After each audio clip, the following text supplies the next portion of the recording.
Smedley Darlington Butler was born July 30th, 1881. In his 34-year military career, he rose to become a major general in the United States Marine Corps. In that time, he fought in many bloody conflicts, including World War I.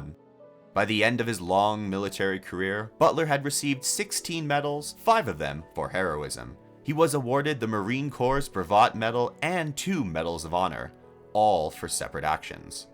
In 1933, Butler became embroiled in what would be known as the Business Plot. A group of wealthy American industrialists were plotting a coup against Franklin Delano Roosevelt. Butler claimed that the plotters wished to use him and other veterans to place the government under arrest, and to install Butler himself as dictator. The plot failed. Butler leaked the story to Paul Comely French, who broke the story in the Philadelphia Record and New York Post on November 21st. After retiring from the Marine Corps, Butler became a critic of American foreign policy. In 1935, Butler wrote a book entitled War Is A Racket. War Is A Racket by Major General Smedley Butler, published in 1935. Chapter 1. War is a Racket. War is a racket. It always has been. It is possibly the oldest, easily the most profitable, surely the most vicious. It is the only one international in scope. It is the only one in which the profits are reckoned in dollars and the losses in lives. A racket is best described, I believe, as something that is not what it seems to the majority of the people. Only a small, inside group knows what it is about. It is conducted for the benefit of the very few, at the expense of the very many. Out of war, a few people make huge fortunes. In the World War, a mere handful garnered the profits of the conflict. At least 21,000 new millionaires and billionaires were made in the United States during the World War. That many admitted their huge blood gains in their income tax returns. How many other war millionaires falsified their tax returns? No one knows. How many of these war millionaires shouldered a rifle? How many of them dug a trench? How many of them knew what it meant to go hungry in a rat-infested dugout? How many of them spent sleepless, frightened nights ducking shells and shrapnel and machine gun bullets?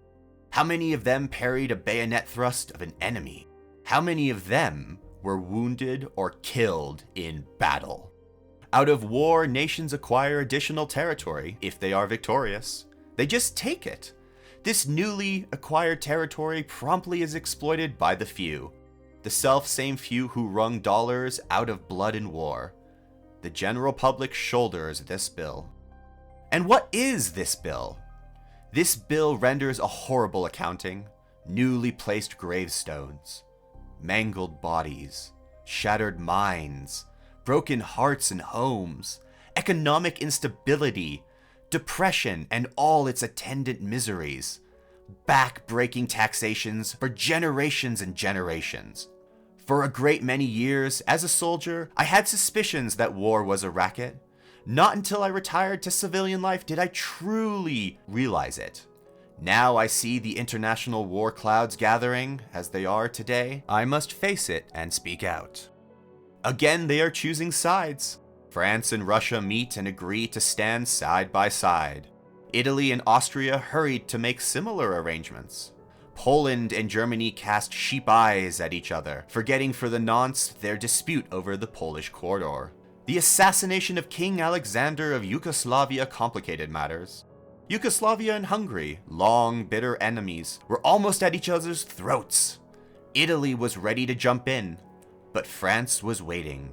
So was Czechoslovakia. All of them are looking ahead to war. Not the people, not those who fight and pay and die. Only those who foment war and remain safely at home to profit. There are over 40 million men under arms in the world today, and our statesmen and diplomats have the temerity to say that war is not in the making. Hell's bells! Are these 40 million men being trained to be dancers? Not in Italy, to be sure. Premier Mussolini knows what they are being trained for. He, at least, is frank enough to speak out. Only the other day, El Deuce, in International Conciliation, a publication of the Carnegie Endowment for International Peace, said, "And above all, fascism, the more it considers and observes the future and the development of humanity quite apart from political considerations of the moment, believes neither in the possibility or the utility of perpetual peace. War alone brings up to its highest tensions all human energy and puts the stamp of nobility upon the people who have the courage to meet it." Undoubtedly, Mussolini means exactly what he says. His well-trained army, his great fleet of planes, and even his navy are ready for war. Anxious for it, apparently. His recent stand at the side of Hungary in the latter's dispute with Yugoslavia showed that, and the hurried mobilization of his troops on the Austrian border after the assassination of Dollfuss showed it too. There are others in Europe too whose saber-rattling presages war, sooner or later. Herr Hitler, with his rearming Germany and his constant demand for more and more arms, is an equal if not greater menace to peace. France only recently increased the term of military service for its youth from a year to 18 months. Yes, overall, nations are camping in their arms. The mad dogs of Europe are on the loose. In the Orient, the maneuvering is more adroit. Back in 1904, when Russia and Japan fought, we kicked out our old friends, the Russians, and backed Japan. Then, our very generous international bankers were financing Japan. Now the trend is to position us against the Japanese. What does the open door policy to China mean to us? Our trade with China is about $90 million a year. Or the Philippine Islands. We have spent around $600 million in the Philippines in the last 35 years, and we, our bankers, industrialists, and speculators, have private investments there of less than $200 million. Then, to save that China trade of about $90 million, or to protect these investments of less than $200 million in the Philippines, we would all be stirred up to hate Japan and go to war. A war that might well cost us tens of billions of dollars, hundreds of thousands of lives of Americans, and many more hundreds of thousands of physically maimed and mentally unbalanced men.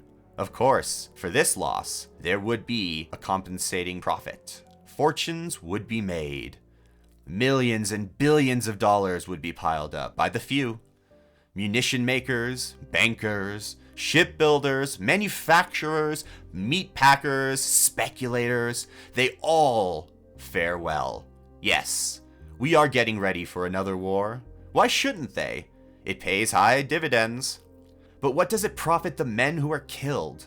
What does it profit their mothers and sisters, their wives and their sweethearts? What does it profit their children? What does it profit anyone except the very few to whom war means huge profits? Yes, what does it profit the nation?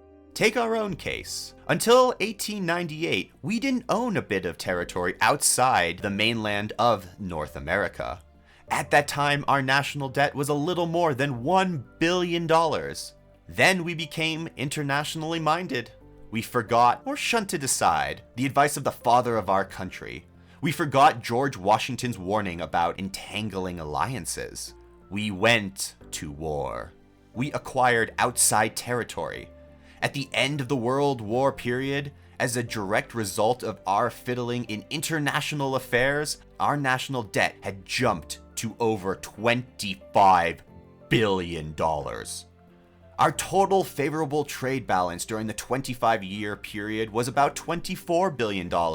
Therefore, on a purely bookkeeping basis, we ran a little behind year for year, and that foreign trade might as well have been ours without the wars. It would have been far cheaper, not to say far safer, for the average American who pays the bills to stay out of foreign entanglements. For a very few, this racket, like bootlegging and other underworld rackets, brings fancy profits. But the cost of operations is always transferred to the people who do not profit.